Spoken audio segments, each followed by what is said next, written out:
ಆತ್ಮೀಯ ಸ್ನೇಹಿತರೆ, ನಿಮ್ಮದೇ ಆಗಿರುವಂಥ ಯೂಟ್ಯೂಬ್ ಚಾನಲ್ MS ಕ್ರಿಯೇಷನ್ಸ್ಗೆ ಆತ್ಮೀಯವಾದ ಸ್ವಾಗತ ಅಂತ ಹೇಳ್ತಾ, ಇವತ್ತು ನಾವು SA1 ಪೂರ್ವ ಸಿದ್ಧತಾ ಪರೀಕ್ಷೆ 2025-26 ತರಗತಿ 10ನೇ ತರಗತಿ ವಿಷಯ ಸಮಾಜ ವಿಜ್ಞಾನ, ಸಮಯ 3 ಗಂಟೆ 15 ನಿಮಿಷ, ಅಂಕಗಳು 80. ಇದರಲ್ಲಿ ಮೊದಲನೇ ಪ್ರಶ್ನೆ, ಪ್ರತಿಯೊಂದು ಅಪೂರ್ಣ ವಾಕ್ಯ ಅಥವಾ ಪ್ರಶ್ನೆಗೆ 4 ಆಯ್ಕೆಗಳನ್ನು ಕೊಟ್ಟಿದ್ದೇವೆ. ಸರಿಯಾದ ಉತ್ತರವನ್ನು ಆಯ್ಕೆ ಮಾಡಿ ಅಕ್ಷರದೊಂದಿಗೆ ಪೂರ್ಣ ಉತ್ತರವನ್ನು ಬರೆಯಿರಿ.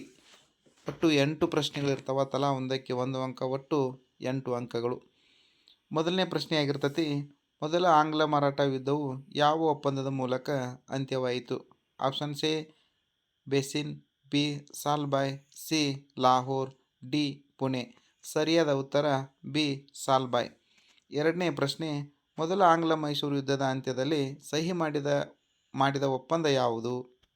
ಆಪ್ಷನ್ಸ್ ಎ ಮಂಗಳೂರು ಒಪ್ಪಂದ, ಬಿ ಶ್ರೀರಂಗಪಟ್ಟಣ ಒಪ್ಪಂದ, ಸಿ ಸಾಲ್ಬಾಯ್ ಒಪ್ಪಂದ, ಡಿ ಮದ್ರಾಸ್ ಒಪ್ಪಂದ. ಸರಿಯಾದ ಉತ್ತರ ಡಿ ಮದ್ರಾಸ್ ಒಪ್ಪಂದ. ಮೂರನೆಯ ಪ್ರಶ್ನೆ, ಸಾರ್ವಜನಿಕ ಆಡಳಿತದ ಪಿತಾಮಹ ಯಾರು?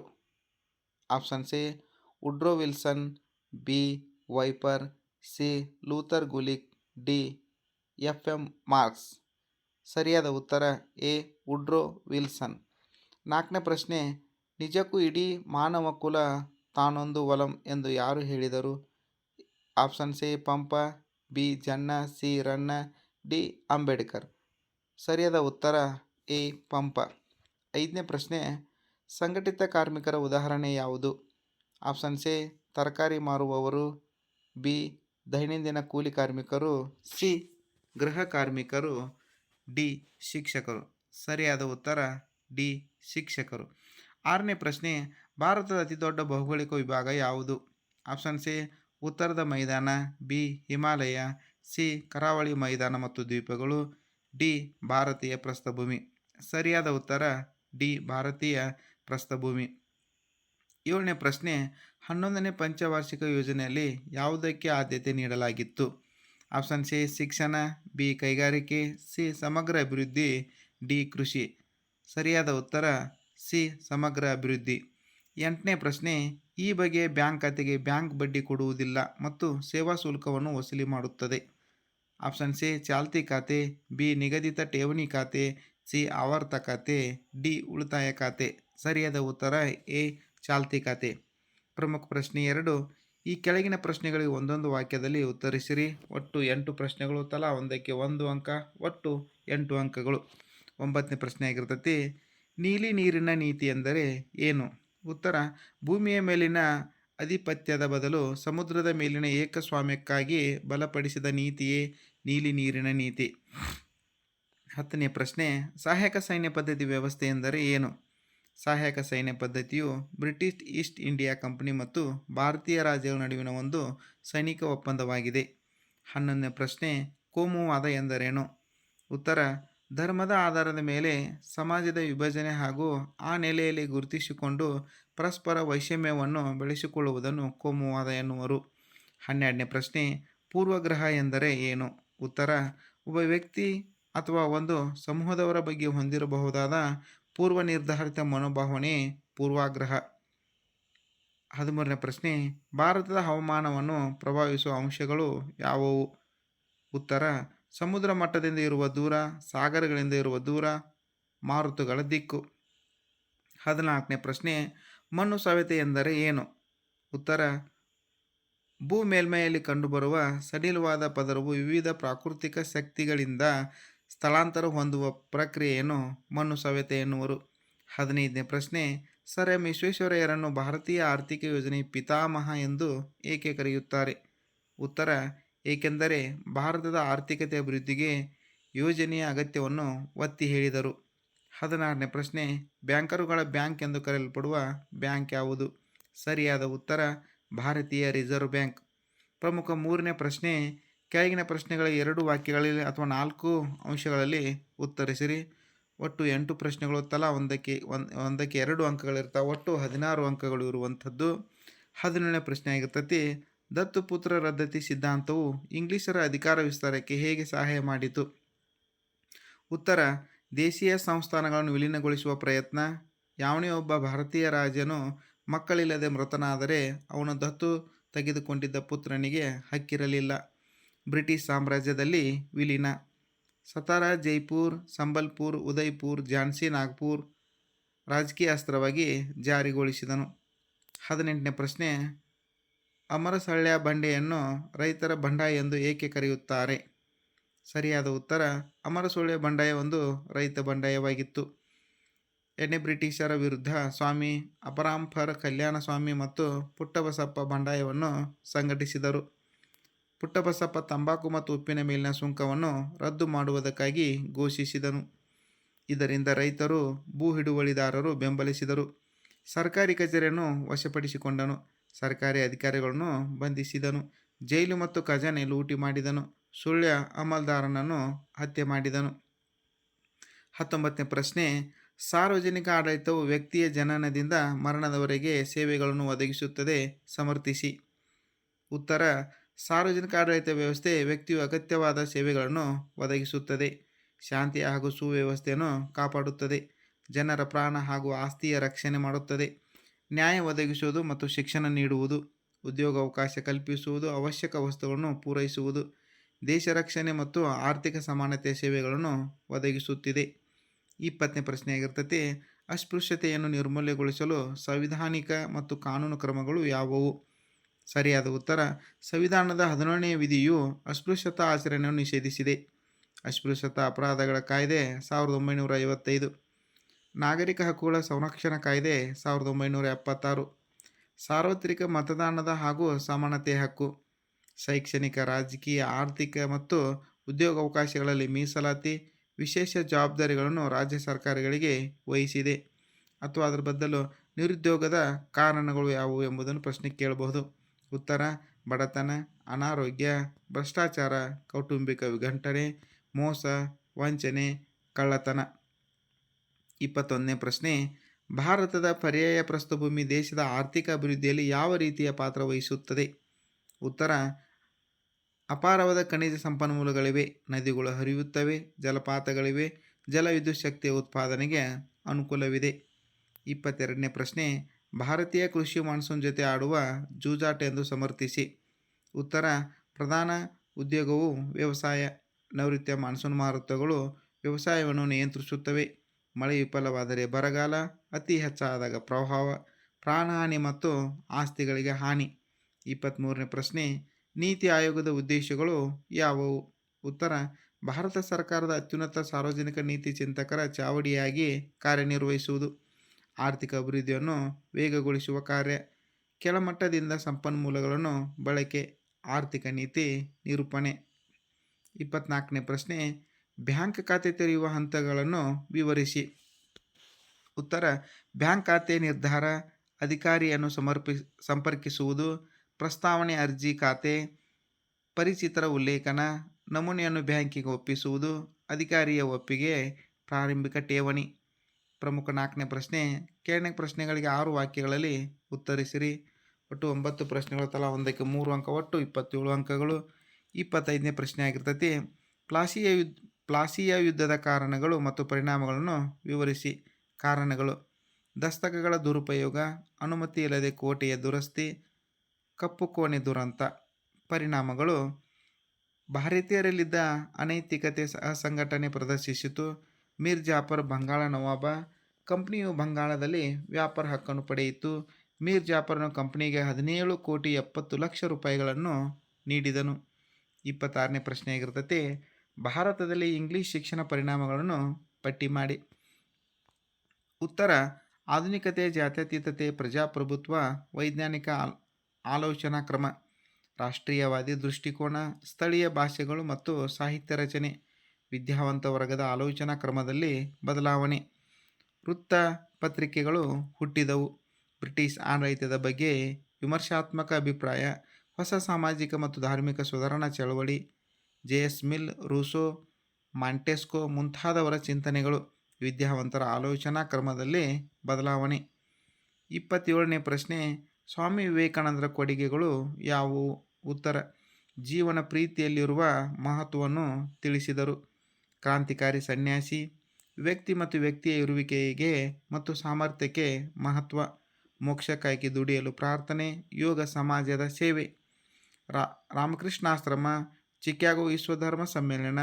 ಸರ್ವಧರ್ಮ ಸಹಿಷ್ಣುತೆ. ಸಕಲ ಧರ್ಮಗಳು ಸತ್ಯ. ವಿಶ್ವ ಭ್ರಾತೃತ್ವ. ಭಾರತೀಯ ಸಂಸ್ಕೃತಿಯನ್ನು ವಿಶ್ವಕ್ಕೆ ಪರಿಚಯಿಸಿದರು. ರಾಮಕೃಷ್ಣ ಪರಮಹಂಸರು ಗುರುಗಳಾಗಿದ್ದರು. ಅಥವಾ ಮತ್ತೊಂದು ಪ್ರಶ್ನೆ ಕೇಳ್ಬೋದು, ಕಿತ್ತೂರಿನ ಸ್ವಾತಂತ್ರ್ಯ ಹೋರಾಟದಲ್ಲಿ ಸಂಗೊಳ್ಳಿ ರಾಯಣ್ಣನ ಪಾತ್ರವನ್ನು ವಿವರಿಸಿ. ಉತ್ತರ: ಸಂಗೊಳ್ಳಿಯ ರಾಯಣ್ಣ ಕಿತ್ತೂರಿನ ಸ್ವಾತಂತ್ರ್ಯಕ್ಕಾಗಿ ಹೋರಾಡುವುದು ತನ್ನ ಕರ್ತವ್ಯವೆಂದು ಭಾವಿಸಿದನು.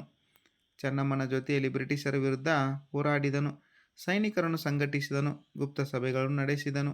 ಬ್ರಿಟಿಷರ ಕಚೇರಿಗಳು ಮತ್ತು ಖಜಾನೆಗಳನ್ನು ಲೂಟಿ ಮಾಡಲು ಯತ್ನಿಸಿದನು. ನಂದಗಢ ಮತ್ತು ಖಾನಾಪುರ ತರುವಾಯ ಸಂಪಗಾಮಿ ಆತನ ಕಾರ್ಯಾಚರಣೆಗಳ ಸ್ಥಳ. ಬ್ರಿಟಿಷರು ರಾಯಣ್ಣನನ್ನು ಸೆರೆ ಹಿಡಿಯಲು ದೇಸಾಯಿಗಳನ್ನು ಪ್ರಚೋದಿಸಿದನು. ಸಂಚಿಗೆ ಬಲಿಯಾದ ರಾಯಣ್ಣನನ್ನು ಇಂಗ್ಲಿಷ್ ಸೈನ್ಯ ಬಂಧಿಸಿ ಗಲ್ಲಿಗೇರಿಸಿತು. 28ನೇ ಪ್ರಶ್ನೆ, ಅನಕ್ಷರತೆ ನಿರ್ಮೂಲನೆಗೊಳಿಸಲು ತೆಗೆದುಕೊಳ್ಳಲಾದ ಕ್ರಮಗಳನ್ನು ಉಲ್ಲೇಖಿಸಿ. ಉತ್ತರ: ಸರ್ವ ಶಿಕ್ಷಣ ಅಭಿಯಾನ ಕಾರ್ಯಕ್ರಮ 2001. ದಿವ್ಯಾಂಗ ಮಕ್ಕಳ ಶಿಕ್ಷಣ, ಮಹಿಳಾ ಶಿಕ್ಷಣ. 1988ರ ರಾಷ್ಟ್ರೀಯ ಸಾಕ್ಷರತಾ ಮಿಷನ್ ಅನಕ್ಷರಸ್ಥರನ್ನು ಸಾಕ್ಷರರನ್ನಾಗಿ ಮಾಡಲು ಕ್ರಮ. ಸಾಕ್ಷರ ಭಾರತ. 21A ವಿಧಿಯನ್ವಯ ಶಿಕ್ಷಣ ಹಕ್ಕನ್ನು ಮೂಲಭೂತ ಹಕ್ಕಾಗಿ ಪರಿಗಣಿಸಿದೆ. 2009 ಶಿಕ್ಷಣ ಹಕ್ಕು ಕಾಯ್ದೆ. 2018ರ ಸಮಗ್ರ ಶಿಕ್ಷಣ ಪಠ್ಯಕ್ರಮ. ನವಭಾರತ ಸಾಕ್ಷರತಾ ಕಾರ್ಯಕ್ರಮ. 29 ಪ್ರಶ್ನೆ, ಸಂಘಟಿತ ಮತ್ತು ಅಸಂಘಟಿತ ಕಾರ್ಮಿಕರ ನಡುವಿನ ವ್ಯತ್ಯಾಸವನ್ನು ವಿವರಿಸಿ. ಸಂಘಟಿತ ಕಾರ್ಮಿಕರು ಕಾನೂನು ಕಾಯ್ದೆಗಳಿಗೆ ಬದ್ಧವಾದಂಥ ನಿಗದಿತ ಕಾರ್ಯಕ್ಷೇತ್ರದಲ್ಲಿ ಕೆಲಸ ಮಾಡುವವರು. ಅಸಂಘಟಿತ ಕಾರ್ಮಿಕರು ನಿರ್ದಿಷ್ಟ ಕಾಯ್ದೆ ಕಾನೂನು ಇಲ್ಲ. ಸಂಘಟಿತ ಕಾರ್ಮಿಕರು ನಿಶ್ಚಿತ ನಿಯಮಗಳಿವೆ. ಅಸಂಘಟಿತ ಕಾರ್ಮಿಕರು ಕಾರ್ಯಕ್ಷೇತ್ರವು ವಿಶಾಲವಾಗಿದೆ. ಸಂಘಟಿತ ಕಾರ್ಮಿಕರು ಏನೇ ಶ್ರೇಣಿ ವ್ಯವಸ್ಥೆ. ಅಸಂಘಟಿತ ಕಾರ್ಮಿಕರು ಸರ್ಕಾರದ ನಿಯಂತ್ರಣ ಇಲ್ಲ. ಸಂಘಟಿತ ಕಾರ್ಮಿಕರು ವೈದ್ಯಕೀಯ ಸೌಲಭ್ಯ ಇದೆ. ಅಸಂಘಟಿತ ಕಾರ್ಮಿಕರು ಮನೆ ಕೆಲಸಗಾರರು, ಗೃಹ ನಿರ್ಮಾಣದ ಕೂಲಿಕಾರರು, ಕೃಷಿ ಕಾರ್ಮಿಕರು ಅಲ್ಲದೆ ತಾವೇ ಸ್ವಂತ ಬೀದಿಯಲ್ಲಿ ತರಕಾರಿ ಮಾರಾಟ, ವಸ್ತುಗಳ ಮಾರಾಟ, ವಾಹನಗಳ ರಿಪೇರಿ ಮಾಡುವವರು, ತಳ್ಳುವ ಗಾಡಿಗಳ ಮೇಲೆ ತಲೆಯ ಮೇಲೆ ತರಕಾರಿ ಮತ್ತು ಇತರ ವಸ್ತುಗಳನ್ನು ಹೊತ್ತು ಮಾರಾಟ ಮಾಡುವಂಥವರು. ನೆಕ್ಸ್ಟು 30ನೇ ಪ್ರಶ್ನೆ, ಕಪ್ಪು ಮಣ್ಣು ಲ್ಯಾಟರೈಟ್ ಮಣ್ಣಿನಿಂದ ಹೇಗೆ ವಿಭಿನ್ನವಾಗಿದೆ? ಕಪ್ಪು ಮಣ್ಣು ಮತ್ತು ಲ್ಯಾಟರೈಟ್ ಮಣ್ಣು. ಕಪ್ಪು ಮಣ್ಣು ರೇಗೂರ್ ಮಣ್ಣು ಎಂತಲೂ ಕರೆಯುತ್ತಾರೆ. ಹತ್ತಿ ಬೆಳೆಗೆ ಬಹುಸೂಕ್ತ. ಈ ಮಣ್ಣು ಕಂಡುಬರುವ ಪ್ರದೇಶವನ್ನು ಡೆಕ್ಕನ್ ಟ್ರಾಪ್ ಎಂದು ಕರೆಯುತ್ತಾರೆ. ಅಗ್ನಿಶಿಲೆಗಳ ಶಿಥಿಲೀಕರಣದಿಂದ ಉತ್ಪತ್ತಿಯಾಗಿವೆ. ಜೇಡಿ ಮಣ್ಣಿನ ಕಣಗಳು ಹೆಚ್ಚಾಗಿ ಕಂಡುಬರುತ್ತವೆ. ಈ ಮಣ್ಣು ಫಲವತ್ತಾಗಿದ್ದು ತೇವಾಂಶವನ್ನು ಹಿಡಿದಿಟ್ಟುಕೊಳ್ಳಲು ಸಮರ್ಥವಾಗಿದೆ. ಮಹಾರಾಷ್ಟ್ರ, ಗುಜರಾತ್, ಮಧ್ಯಪ್ರದೇಶ, ಆಂಧ್ರಪ್ರದೇಶ, ಪಶ್ಚಿಮ ಭಾಗ ಮತ್ತು ಉತ್ತರ ಕರ್ನಾಟಕ. ಕಬ್ಬಿಣ, ಸುಣ್ಣ ಹಾಗೂ ಮೆಗ್ನೀಷಿಯಂ ಕಾರ್ಬೋನೇಟ್ ಅಧಿಕ ಒಣ ಬೇಸಾಯಕ್ಕೆ ಸೂಕ್ತ. ಹತ್ತಿ, ಜೋಳ, ಗೋಧಿ, ಈರುಳ್ಳಿ, ಮೆಣಸಿನಕಾಯಿ, ಹೊಗೆಸೊಪ್ಪು, ಎಣ್ಣೆಕಾಳು, ನಿಂಬೆ, ದ್ರಾಕ್ಷಿ ಇವು ಕಪ್ಪು ಮಣ್ಣು. ಇನ್ನು ಲ್ಯಾಟರೈಟ್ ಮಣ್ಣು 2 ಸೆಂಟಿಮೀಟರ್ಗಳಿಗಿಂತ ಹೆಚ್ಚು ಮಳೆ ಬೀಳುವ ಪ್ರದೇಶಗಳಲ್ಲಿ ನಿರ್ಮಿತಗೊಂಡಿದೆ. ಅಧಿಕ ಮಳೆಯಿಂದ ಮಣ್ಣಿನಲ್ಲಿರುವ ಲವಣಾಂಶಗಳು ತೊಳೆಯಲ್ಪಟ್ಟು ಕೇವಲ ಕಬ್ಬಿಣ ಆಕ್ಸೈಡ್ ಮತ್ತು ಅಲ್ಯೂಮಿನಿಯಂ. ಮಳೆಯ ನೀರು ಲವಣಗಳನ್ನು ಕರಗಿಸಿ ದ್ರಾವಣದ ರೂಪದಲ್ಲಿ ಭೂಮಿಯ ಹೆಚ್ಚು ಆಳದವರೆಗೆ ಸಾಗಿಸಿರುವುದು. ಮೇಲ್ಪದರ ಮಣ್ಣಿನಲ್ಲಿ ನೀರಿನ ಕರಗದ ಕಬ್ಬಿಣ ಆಕ್ಸೈಡ್ ಮತ್ತು ಅಲ್ಯೂಮಿನಿಯಂಗಳ ಮಾತ್ರ ಕಂಡುಬರುತ್ತವೆ. ಜಂಬಿಟ್ಟಿಗೆ ಮಣ್ಣಿನ ಫಲವತ್ತತೆ ಅತಿ ಕಡಿಮೆ. ಸಾರಜನಕ ಮತ್ತು ಲವಣಗಳಿವೆ. ಪಶ್ಚಿಮ ಘಟ್ಟಗಳು ವಿಂಧ್ಯ, ಸಾತ್ಪುರ ಮತ್ತು ರಾಜ್ಮಹಲ್ ಬೆಟ್ಟ ಕಾಫಿ, ಟೀ ಮುಂತಾದ ತೋಟಗಾರಿಕೆ ಬೆಳೆಗಳಿಗೆ ಉಪಯುಕ್ತವಾಗಿದೆ.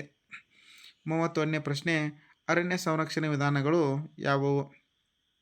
ಉತ್ತರ: ಘರ್ಷಿತ ಮರಗಳನ್ನು ತೆಗೆಯುವುದು, ರೋಗಗಳನ್ನು ನಿಯಂತ್ರಿಸುವುದು, ಸಸಿಗಳನ್ನು ನೆಡುವುದು, ಬೀಜಗಳನ್ನು ಹರಡುವುದು, ಮರ ಕಡಿಯುವುದನ್ನು ನಿಯಂತ್ರಿಸುವುದು, ಪ್ರಾಣಿಗಳ ಮೇಯಿಸುವಿಕೆಯನ್ನು ನಿಯಂತ್ರಿಸುವುದು, ಗಿಡ ನೆಡಲು ಪ್ರೋತ್ಸಾಹಿಸುವುದು, ಅವುಗಳ ಪ್ರಾಮುಖ್ಯತೆ ತಿಳಿಸುವುದು, ಸಾಮಾಜಿಕ ಅರಣ್ಯ ಯೋಜನೆಯನ್ನು ಯಶಸ್ವಿಗೊಳಿಸುವುದು. ಅಥವಾ ಇನ್ನೊಂದು ಪ್ರಶ್ನೆ, ಭಾರತದ ಪ್ರಮುಖ ರಾಷ್ಟ್ರೀಯ ಉದ್ಯಾನವನಗಳನ್ನು ಉಲ್ಲೇಖಿಸಿ. ಉತ್ತರ: Jim Corbett Uttarakhand, Kaziranga national park Assam, Sundarban ಪಶ್ಚಿಮ ಬಂಗಾಳ, Hazaribagh national park Bihar, Gir national park Gujarat, ಕನ್ಯಾ ರಾಷ್ಟ್ರೀಯ ಉದ್ಯಾನವನ ಮಧ್ಯಪ್ರದೇಶ. 32ನೇ ಪ್ರಶ್ನೆ, ಪಂಚವಾರ್ಷಿಕ ಯೋಜನೆಗಳ ಸಾಧನೆಗಳನ್ನು ಪಟ್ಟಿ ಮಾಡಿ. ಉತ್ತರ: ರಾಷ್ಟ್ರೀಯ ಆದಾಯದ ಬೆಳವಣಿಗೆ, ಕೃಷಿ, ಕೈಗಾರಿಕೆ ಮತ್ತು ಸೇವಾ ವಲಯಗಳ ಅಭಿವೃದ್ಧಿ, ಆಹಾರ ಧಾನ್ಯಗಳ ಉತ್ಪಾದನೆಯಲ್ಲಿ ಸ್ವಾವಲಂಬನೆ, ಉದ್ಯೋಗಾವಕಾಶಗಳು ಹೆಚ್ಚಿವೆ, ವಿಜ್ಞಾನ ಮತ್ತು ತಂತ್ರಜ್ಞಾನ ಕ್ಷೇತ್ರದಲ್ಲಿ ಅಗಾಧ ಪ್ರಗತಿ, ಆಧುನಿಕ ತಂತ್ರಜ್ಞಾನದ ಬಳಕೆ, ರಫ್ತು ಕ್ಷೇತ್ರ ಪ್ರಮಾಣ ಅಗಾಧವಾಗಿ ಹೆಚ್ಚಿದೆ, ಜನಸಂಖ್ಯಾ ಬೆಳವಣಿಗೆ ದರ ಇಳಿಕೆಯಾಗುತ್ತದೆ.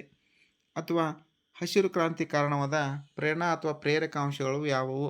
ಉತ್ತರ: ಇಳುವರಿ ಬೀಜಗಳು, ಹೆಚ್ಚು ನೀರು, ರಾಸಾಯನಿಕ ಗೊಬ್ಬರ, ಕ್ರಿಮಿನಾಶಕಗಳನ್ನು ಬಳಕೆ, ನೀರಾವರಿ ಸೌಲಭ್ಯಗಳ ವಿಸ್ತರಣೆ, ಸುಗ್ಗಿ ಪೂರ್ವ ತಂತ್ರಜ್ಞಾನ, ಸುಗ್ಗಿ ನಂತರದ ತಂತ್ರಜ್ಞಾನ, ಸುಧಾರಿತ ತಂತ್ರಜ್ಞಾನ, ಪರಿಸರ ಸ್ನೇಹಿ ತಂತ್ರಗಳು. ಇನ್ನು 33ನೇ ಪ್ರಶ್ನೆ ಆಗಿರ್ತೈತಿ. ಉಳಿತಾಯ ಖಾತೆ ಚಾಲ್ತಿ ಖಾತೆಗಿಂತ ಅಥವಾ ಖಾತೆಯಿಂದ ಹೇಗೆ ವಿಭಿನ್ನವಾಗಿದೆ?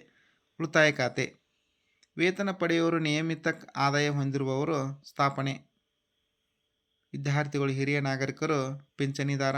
ಹಣ ಹಿಂದಕ್ಕೆ ಪಡೆಯಲು ಚೆಕ್ಕು, ಪುಸ್ತಕ, ಚೀಟಿ ಮೂಲಕ ಸಾಧ್ಯವಿದೆ. ಚಾಲ್ತಿ ಖಾತೆ ಇರುವಂಥದ್ದು ವ್ಯಾಪಾರಸ್ಥರು, ವಾಣಿಜ್ಯ ಮತ್ತು ಔದ್ಯೋಗಿಕ ಸಂಸ್ಥೆಯವರು ತೆರೆಯುತ್ತಾರೆ. ಹಣವನ್ನು ದಿನಕ್ಕೆ ಎಷ್ಟು ಬಾರಿಯಾದರೂ ತುಂಬಬಹುದು ಮತ್ತು ಹಿಂಪಡೆಯಬಹುದು.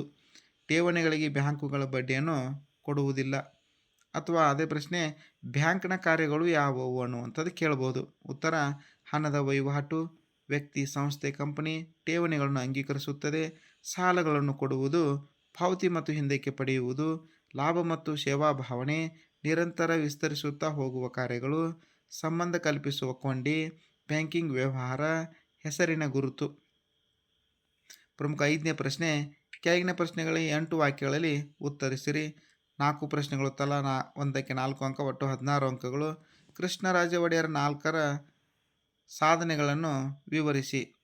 ಉತ್ತರ: ಚಿನ್ನದ ಗಣಿ ಸುಧಾರಣೆ, ಮಾರಿಕಣಿವೆ ಜಲಾಶಯ ನಿರ್ಮಾಣ, ರೈಲು ಮಾರ್ಗ, ಆಸ್ಪತ್ರೆ ಸ್ಥಾಪನೆ, ಶಿವನ ಸಮುದ್ರ ಜಲ ವಿದ್ಯುತ್ ಕೇಂದ್ರ, ಬೆಂಗಳೂರಿಗೂ ವಿದ್ಯುತ್ ಸರಬರಾಜು, ಪ್ರಾಥಮಿಕ ಶಿಕ್ಷಣ ಅಭಿವೃದ್ಧಿ, ಶಿಕ್ಷಣ ಶುಲ್ಕವನ್ನು ರದ್ದು ಮಾಡಿದರು, ಹೆಣ್ಣು ಮಕ್ಕಳ ವಿದ್ಯಾಭ್ಯಾಸದ ಏಳಿಗೆ ಮಾಡಿದರು, ಮೈಸೂರು ವಿಶ್ವವಿದ್ಯಾನಿಲಯ ತೆರೆದರು, ವಿದ್ಯಾರ್ಥಿ ವೇತನ ಕೊಟ್ಟರು, ಬೆಂಗಳೂರಿನಲ್ಲಿ ಭಾರತೀಯ ವಿಜ್ಞಾನ ಸಂಸ್ಥೆ ತೆಗೆದರು, ಮೈಸೂರಿನ ಗಂಧದ ಎಣ್ಣೆ ಕಾರ್ಖಾನೆ, ಬೆಂಗಳೂರಿನ ಸಾಬೂನು ಕಾರ್ಖಾನೆ, ನ್ಯಾಯ ವಿಧಾಯಕ ಸಭೆ. ಅಥವಾ ಈ ರೀತಿ ಪ್ರಶ್ನೆ ಕೇಳ್ಬೋದು. ಇಂಗ್ಲಿಷರ ಭೂ ಕಂದಾಯ ನೀತಿಯ ಪರಿಣಾಮಗಳು ಯಾವ್ಯಾವು? ಉತ್ತರ: ಹೊಸ ಜಮೀನುದಾರಿ ವರ್ಗ ಸೃಷ್ಟಿ, ರೈತರು ಸಂಕಷ್ಟಗಳಿಗೆ ಒಳಗಾದರು, ರೈತರು ನಿರ್ಗತಿಕರಾದರು, ಭೂಮಿ ಮಾರಾಟದ ವಸ್ತುವಾಯಿತು, ಭೂಮಿಯ ಪರಭಾರೆ ಮಾಡಿ ಸಾಲ, ಜಮೀನನ್ನು ಪರಭಾರೆ ಮಾಡಿದರು, ಕೃಷಿ ವಾಣಿಜ್ಯೀಕರಣವಾಯಿತು, ಹಣದ ಲೇವಾದೇವಿಗಾರರು ಬಲಿಷ್ಠರಾದರು. 35ನೇ ಪ್ರಶ್ನೆ, ಅನಿ ಬೆಸೆಂಟ್ ಅವರ ಸುಧಾರಣಾ ಕ್ರಮಗಳು ಯಾವುವು? ಉತ್ತರ: ಭೇದ ಭಾವ ಇಲ್ಲದ ವಿಶ್ವ ಭ್ರಾತೃತ್ವದ ನಿರ್ಮಾಣ, ವೈಚಾರಿಕತೆಯ ತುಲನಾತ್ಮಕ ಅಧ್ಯಯನ ನಡೆಸುವುದು, ಪ್ರಕೃತಿ ನಿಯಮ ಹಾಗೂ ಮಾನವನ ಸುಪ್ತ ಶಕ್ತಿಗಳನ್ನು ಪತ್ತೆ. ಅನಿ ಬೆಸೆಂಟ್ರವರು ಥಿಯಾಸಾಫಿಕಲ್ ಸೊಸೈಟಿಯ ಕಾರ್ಯಚಟುವಟಿಕೆಗಳನ್ನು ಭಾರತದಲ್ಲಿ ಆರಂಭ, ಭಾರತೀಯ ಸಂಸ್ಕೃತಿಯ ಬಗ್ಗೆ ಅಭಿಮಾನ, ಸಮಾನತೆ ಮತ್ತು ವಿಶ್ವ ಸೋದರತೆಯನ್ನು ವೃದ್ಧಿ ಮಾಡಿದರು, ಸ್ವಾತಂತ್ರ್ಯ ಚಳವಳಿಗೆ ಬೆಂಬಲ, ನ್ಯೂ ಇಂಡಿಯಾ ಪತ್ರಿಕೆ, ಹೋಮ್ ರೂಲ್ ಚಳವಳಿ, ಕಾಂಗ್ರೆಸ್ ಅಧಿವೇಶನದಲ್ಲಿ ಅಧ್ಯಕ್ಷೆ. 36ನೇ ಪ್ರಶ್ನೆ, ಲೂಥರ್ ಗುಲಿಕ್ ಪ್ರಕಾರ ಸಾರ್ವಜನಿಕ ಆಡಳಿತದ ವ್ಯಾಪ್ತಿ ವಿವರಿಸಿರಿ. ಉತ್ತರ: ದೃಷ್ಟಿಕೋನ. ಲೂಥರ್ ಗುಲಿಕರು ಪ್ರತಿಪಾದಿಸಿದರು. ಯೋಚಿಸುವಿಕೆ, ಸಂಘಟಿಸುವಿಕೆ, ಸಿಬ್ಬಂದಿಗಳ ಪೂರೈಕೆ, ನಿರ್ದೇಶಿಸುವಿಕೆ, ಸಮನ್ವಯಗೊಳಿಸುವಿಕೆ, ವರದಿ ನೀಡುವಿಕೆ, ಆಯವ್ಯಯ ಸಿದ್ಧಪಡಿಸುವಿಕೆ. 37ನೇ ಪ್ರಶ್ನೆ, ವಿವಿಧೋದ್ದೇಶ ನದಿ ಕಣಿವೆ ಯೋಜನೆಗಳ ಉದ್ದೇಶಗಳು ಯಾವುವು? ಉತ್ತರ: ನೀರಾವರಿ ಸೌಲಭ್ಯವನ್ನು ಒದಗಿಸುವುದು, ಜಲ ವಿದ್ಯುತ್ ಶಕ್ತಿಯನ್ನು ಉತ್ಪಾದಿಸುವುದು, ನದಿಗಳ ಪ್ರವಾಹವನ್ನು ನಿಯಂತ್ರಿಸುವುದು, ನೌಕಾಯಾನದ ಸೌಲಭ್ಯವನ್ನು ಒದಗಿಸುವುದು, ಗೃಹ ಬಳಕೆ ಹಾಗೂ ಕೈಗಾರಿಕೆಗಳಿಗೆ ನೀರನ್ನು ಒದಗಿಸುವುದು, ಮಣ್ಣಿನ ಸವಕಳಿಯನ್ನು ನಿಯಂತ್ರಿಸುವುದು. ಪ್ರಮುಖ 6ನೇ ಪ್ರಶ್ನೆ, 38ನೇ ಪ್ರಶ್ನೆ ಆಗಿರ್ತೈತಿ. ನಿಮಗೆ ಕೊಟ್ಟಿರುವ ಭಾರತ ನಕ್ಷೆ ಈ ಕೆಳಗಿನವುಗಳಲ್ಲಿ ಯಾವುದು 5 ಸ್ಥಳಗಳನ್ನು ಗುರುತಿಸಿರಿ. ಒಟ್ಟು 1 ಪ್ರಶ್ನೆ ಕೇಳಿರ್ತಾರೆ, ಅದಕ್ಕೆ 5 ಅಂಕಗಳು, ಒಟ್ಟು ತಲಾ 5 ಅಂಕಗಳು. 23-30 ಡಿಗ್ರಿ ಉತ್ತರ ಅಕ್ಷಾಂಶ, ಗಂಗಾನಗರ, ತುಂಗಭದ್ರಾ ಯೋಜನೆ, ಹಿರಾಕೂಡ್ ಯೋಜನೆ, ಪಶ್ಚಿಮ ಘಟ್ಟ, ನರ್ಮದಾ ನದಿ ಇಷ್ಟು ಗುರುತಿಸುವಂಥದ್ದು. ಈಗಾಗಲೇ ಇಲ್ಲಿ ನಾವು ಗುರುತಿಸಿರುವಂತಹ ಮ್ಯಾಪನ್ನು ಸಹ ನಿಮಗೆ ತೋರಿಸಿದ್ದೀವಿ. ಅದರ ಪ್ರಕಾರ ಸರಿಯಾಗಿ ಮ್ಯಾಪನ್ನು ಗುರುತು ಮಾಡಿರಿ ಅಂತ ಹೇಳ್ತಾ, ಇಷ್ಟು ಸಮಾಜ ವಿಜ್ಞಾನಕ್ಕೆ ಸಂಬಂಧಪಟ್ಟಂಥ ಪ್ರಶ್ನೆಗೆ ಉತ್ತರ ಸಹಿತವಾಗಿತ್ತು. ಇದನ್ನಿಷ್ಟು ಮಾಡಿದರೆ ನೀವು ಖಂಡಿತವಾಗಿಯೂ ಎಸ್ ಎ 1 ಪರೀಕ್ಷೆಯಲ್ಲಿ ಸಂಪೂರ್ಣ ಮಾರ್ಕ್ಸನ್ನು ತೆಗೆದುಕೊಳ್ಬೋದು ಅಂತ ಹೇಳ್ತಾ ಇಷ್ಟೊತ್ತು ವೀಕ್ಷಿಸಿದ್ದಕ್ಕೆ ಧನ್ಯವಾದಗಳು ಹೇಳ್ತಾ ಥ್ಯಾಂಕ್ ಯು.